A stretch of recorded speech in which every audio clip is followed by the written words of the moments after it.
अस्सलाम वालेकुम दोस्तों, मैं हूं शहजाद अली ज़फ़र। आप देख रहे हैं कैपिटल टीवी पाकिस्तान। आज हम बात करने जा रहे हैं न्यूज़ीलैंड क्रिकेट टीम के टूर जो था उसकी कैंसिलेशन पे। कि आखिर न्यूज़ीलैंड की टीम ने सारे सिक्योरिटी इंतजाम को देखने के बाद पाकिस्तान दौरे का फ़ैसला किया। उसके बाद 7 दिन जहाँ पे प्रैक्टिस की और अचानक ही दौरा यकतरफ़ा तौर पे मनसूख कर दिया और वापस जाने का फ़ैसला कर लिया। ये सारा प्रोसेस किस तरह हुआ, क्यों हुआ, क्या इसकी वजूहात थी, क्या मुहर्रिकात थे, ये सब आज मैं आपको बताने वाला हूँ। सबसे पहले हम देखते हैं 5 वाइज। आप लोगों ने भी सोशल मीडिया पे काफ़ी हल्ला गुल्ला सुना होगा 5 वाइज के बारे में। तो मैं आपको बताता हूँ कि 5 वाइज एक्चुअली हैं क्या। 5 वाइज एक्चुअली बहुत सारी वेस्टर्न एजेंसियों का मजमूआ है जो मिलकर इकट्ठे काम करते हैं वेस्टर्न इंटरेस्ट के लिए। खुफिया एजेंसियां हैं, सफाई एजेंसियां उनकी। तो उसमें अमेरिका शामिल है, उसमें कनाडा शामिल है, उसमें न्यूजीलैंड शामिल है, उसमें ऑस्ट्रेलिया शामिल है, उसमें इंग्लैंड शामिल है, बहुत सारे और ममालिक भी उसमें शामिल है। इसके अलावा रिसेंटली इंडिया ने भी उनको ज्वाइन कर लिया है। उनको अभी गो के मुकम्मल तौर पर शामिल तो नहीं किया, लेकिन उनकी सारी बातचीत मुकम्मल हो चुकी है। 5 वाइज आपने समझ लिया कि ये इस तरह है। अब न्यूज़ीलैंड क्रिकेट टीम को क्या वजह बनी कि उन्होंने ये टूर कैंसिल किया। असल में हुआ ये है कि एहसान TTP तहरीक तालिबान पाकिस्तान के अमीर, उन्होंने एक ट्वीट किया इंग्लिश में। हालांकि वो इतनी इंग्लिश अच्छी तरीके से नहीं बोलते जितनी अच्छी तरीके से उन्होंने वहाँ पे लिखी हुई थी। अब ये अल्लाह जाने कि उन्होंने लिखी है जाके किसी ने और ने मतलब उनकी हेल्प आउट की है उनको। लेकिन मेरा जो ज़ाती तज़िया वो ये है कि उनका अकाउंट जो उनको फंडिंग कर रहे हैं, जिस मुल्क से उनको फंडिंग आ रही है, उन्होंने उनका अकाउंट यूज़ किया है उनको बता के, उनसे ले के, या जिस तरह भी जो उन्होंने यूज़ किया, क्योंकि जितनी अच्छी इंग्लिश वहाँ पे लिखी हुई थी। अब उस ट्वीट में क्या था, उस ट्वीट में खुल्लम खुल्ला न्यूज़ीलैंड की क्रिकेट टीम को धमकी दी गई थी कि पाकिस्तान में हम उनको बम से उड़ा देंगे। तो वो अब नेक्स्ट प्रोसेस ये हुआ है कि इंग्लैंड का जो हाई कमिश्नर इन पाकिस्तान, उसने उस ट्वीट को आगे शेयर किया मतलब अपने आला हुकाम तक। उन्होंने फिर वो 5 वाइज में भेज दिया। 5 वाइज में जो कि न्यूज़ीलैंड भी था वहाँ उनके पास पहुँच गया, तो उन्होंने उस पर गौर शुरू कर दिया। अब नेक्स्ट क्या हुआ है कि एक एहसान साहब की एक फेक फेसबुक आईडी बनती है और वो मतलब दिनों में उसके मतलब बहुत सारे फॉलोअर्स और फ्रेंड्स हो जाते हैं।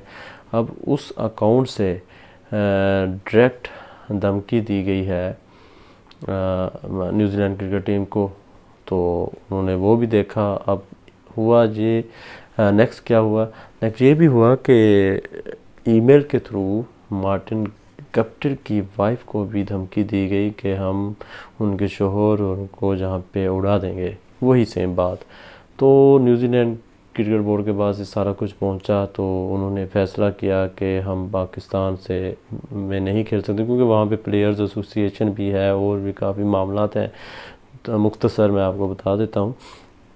तो उन्होंने फ़ैसला कर लिया कि हम नहीं खेलेंगे।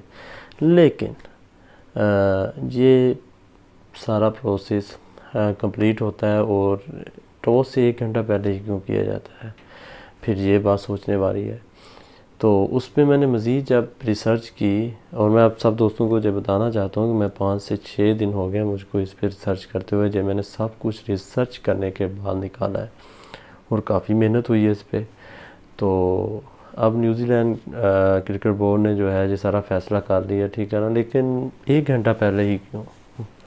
अगर उनको ये थ्रेट्स काफ़ी दिनों से मिल रहे थे, सारा कुछ हो रहा था, तो वो पहले भी ये फ़ैसला कर सकते थे। लेकिन 1 घंटा पहले ही क्यों? एक्चुअली पाकिस्तान और अर्जेंटीना के दरमियान एक मुआहदा हुआ पाकिस्तान अर्जेंटीना को 12 JF-17 थंडर ब्लॉक 3 के जेट्स बेचेगा। चूँकि अर्जेंटीना और इंग्लैंड का तनाज़ा चल रहा है फाकलैंड जज़ीरे के ऊपर। फाकलैंड जज़ीरे इसी तरह जिस तरह हमारा मतलब पाकिस्तान और इंडिया का तनाज़ा चल रहा है, कश्मीर के ऊपर कोई इशू चल रहा है, वही सेम इसी तरह का इशू उनका और अर्जेंटीना का चल रहा है। और अर्जेंटीना का दुनिया में सिर्फ एक ही दुश्मन है और वो है इंग्लैंड। अब पाकिस्तान उनको अगर वो जेट्स बेचेगा तो वो डेफिनेटली अपने फॉकलैंड जो उनका जजीरा है उसके दिफा के लिए वो इस्तेमाल करेंगे, क्योंकि उनका और तो कोई दुश्मन ही नहीं है। तो इंग्लैंड ने पाकिस्तान को रोका, पाकिस्तान नहीं रुका, पाकिस्तान ने बेचा और अच्छा किया, क्योंकि बेचना भी चाहिए। पाकिस्तान एक खुद मुख्तार मुल्क है, मतलब किसी की गुलामी में नहीं रह रहे हम लोग, ठीक है। हमारी गवर्नमेंट, हमारे अस्करी अदारे सारे खुद मुख्तार हैं, तो वो अपनी मर्ज़ी से फ़ैसले करते हैं, किसी के दबाव पे नहीं करते। तो हमें इसको अप्रिशिएट करना चाहिए, उन्होंने किया। तो फिर इंग्लैंड ने इसलिए उसको बदला लेने के लिए पाकिस्तान से, तो उन्होंने उस मतलब ट्वीट को फाइव आइज़ में भेजा। फाइव आइज़ में अपना जो उनका असर रसूख था वो शेयर मतलब उसके ज़रिए कुछ मतलब रिपोर्ट्स शेयर की, जो कि मेरे नहीं ख्याल कि वो इस तरह थी, इतने थ्रेड्स थे किसी को, लेकिन उन्होंने बहुत सारे थ्रेड्स बताए, तो जिस पे न्यूजीलैंड क्रिकेट बोर्ड ने वो फ़ैसला कर लिया। अब उनका साथ दिया अमेरिका ने। अब अमेरिका को आप सब लोगों को पता है कि पाकिस्तान पे गुस्सा है, तो वो अफ़गान वार में शिकस्त का। अब अफ़गान वार वो खुद हारा है, जबकि ज़िम्मेदार वो पाकिस्तान को ठहरा रहा है। सेम उसी तरह जिस तरह रशिया ने पाकिस्तान को ज़िम्मेदार ठहराया था अफ़गानिस्तान में हारने का। भाई आपने खुद लड़ी वो वार, आपने इतने इत्तेहादियों को इकट्ठा किया, इतनी फ़ौज वहाँ पे लेके आए, वो तो चंद 100 थे ना तालिबान, वो इतने बड़े ताकत में कैसे आ गए? आपसे खुद कंट्रोल नहीं हुआ तो आप पाकिस्तान को ब्लेम करना बंद कीजिए। तो उन्होंने ज़ाहिर सी बात है वो बदला लेना था पाकिस्तान से। तो जैसे ही इंग्लैंड ने वो शो करवाया अपना पता, तो उन्होंने भी अपना पता शो करवाया और उनकी हाँ में हाँ मिलाई कि जी हमारे पास भी इस तरह की रिपोर्ट्स आई हैं। फाइव आइज़ में ये सारा सिस्टम चलता रहा। अब ये जो सोचने वाली समझने वाली बात इसमें एक और है कि इंग्लैंड का जो हाई कमीशन है इन पाकिस्तान, उन्होंने ये एक ट्वीट किया कि न्यूजीलैंड क्रिकेट टीम के पाकिस्तान से वापस जाने में इंग्लैंड का कोई हाथ मतलब बस नहीं है। भाई आपसे पूछा किसने है, ठीक है। ज़ाहिर सी बात है जब हमारी एजेंसियों के पास वो रिपोर्ट्स पहुंचना शुरू हुई, वो सारी इतलात पहुंची, तो उन्हें ख्याल आया कि अब ये डायरेक्ट हमसे पूछेंगे, तो उन्होंने ट्वीट किया कि नहीं हम तो इसमें मुलव्वस ही नहीं है, अपनी जान छुड़वाने की कोशिश की दूसरे लफ्ज़ों में। अच्छा, इससे भी आप सारी बात का अंदाज़ा लगा सकते हैं। अब एहसान की जो ट्वीट थी वो किस मुल्क ने मतलब की, वो इंडिया ने की, क्योंकि वो अब अटैच हो रहा है आहिस्ता आहिस्ता फाइव आइज़ के साथ, ठीक है। उनकी एजेंसी तकरीबन वहाँ तक पहुँच चुकी है, बातचीत उनकी आपस में शेयरिंग भी होती है कुछ ना कुछ, ठीक है, सब कुछ चल रहा है। लेकिन अभी मतलब उनको मुकम्मल तौर पे कह लें या प्रोफेशनल तौर पे कह रहे हैं या उनको मतलब डॉक्यूमेंटेड होना बाकी है, बाकी सारा सिस्टम उनके साथ उनका चल रहा है। तो उसके बाद जो फेसबुक आईडी है वो भी वहाँ से बनती है, उसकी लोकेशन सिंगापुर शो होती है, ठीक है, जबकि चलती वो इधर है इंडिया में, ठीक। ये सारा कुछ वहाँ से हुआ है, ये सारे लोग इसमें मुलव्वस थे।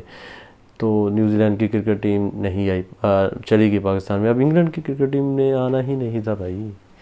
जब ये सारा वाक़या हुआ तो उन्होंने 2 दिन ड्रामा किया कि हम अभी बता रहे हैं। इनफैक्ट मेरी एक दोस्त से बात हो रही थी, हमें क्रिकेट का मैच खेल के वापस आ रहे, तो उसने मुझसे पूछा कि यार कल इंग्लैंड ने बताना है कि हम आएंगे या नहीं, तो अल्लाह करे वो आ जाए। तो मैंने उसे उसी वक्त कहा था कि भाई इंग्लैंड नहीं आएगी।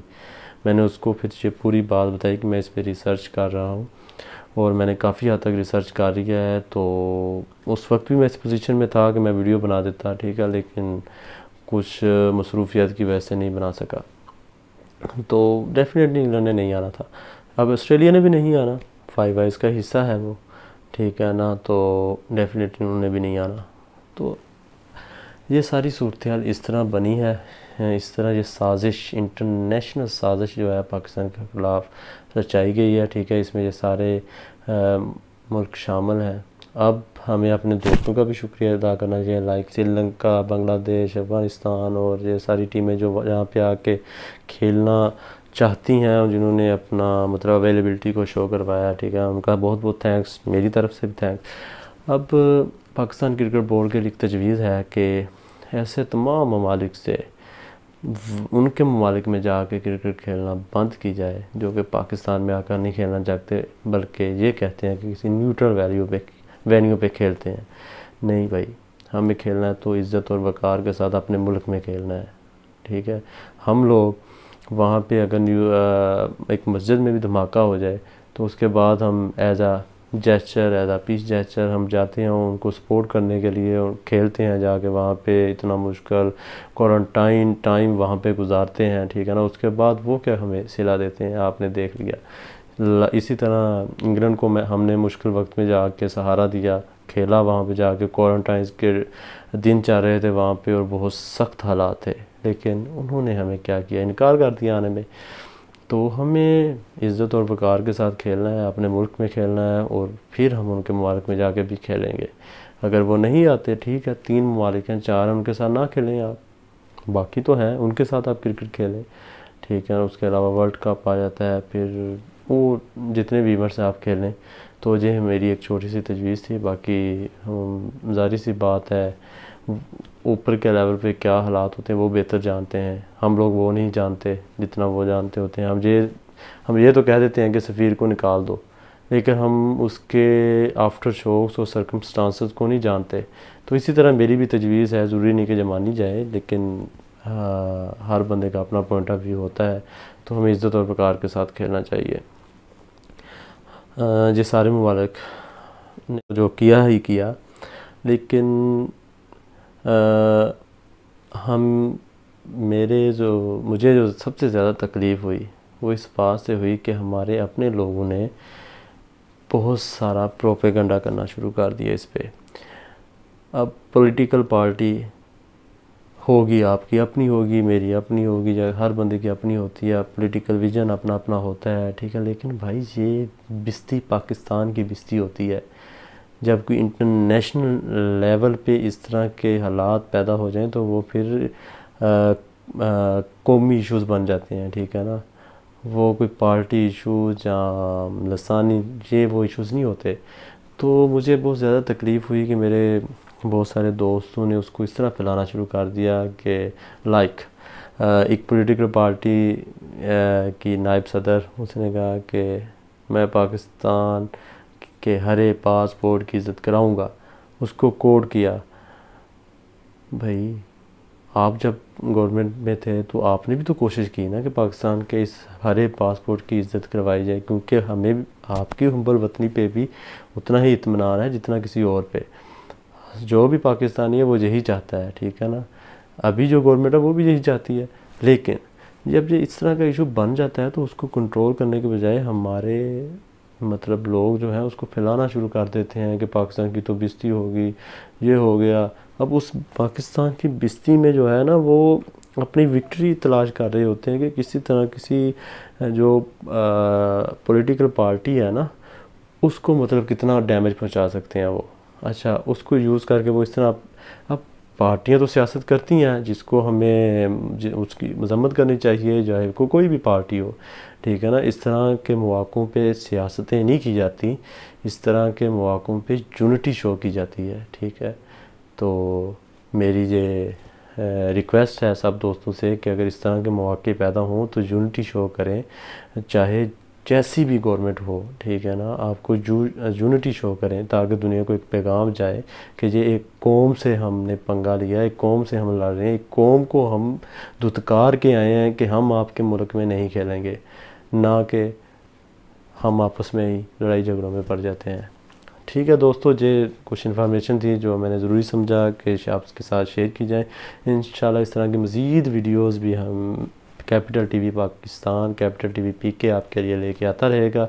आप देखते रहें, चैनल को सब्सक्राइब करें, लाइक करें, शेयर करते रहें ताकि दूसरे दोस्त भी इंफॉर्मेशन से मुस्तफ़ीद हो सकें। शुक्रिया, अल्लाह हाफिज़।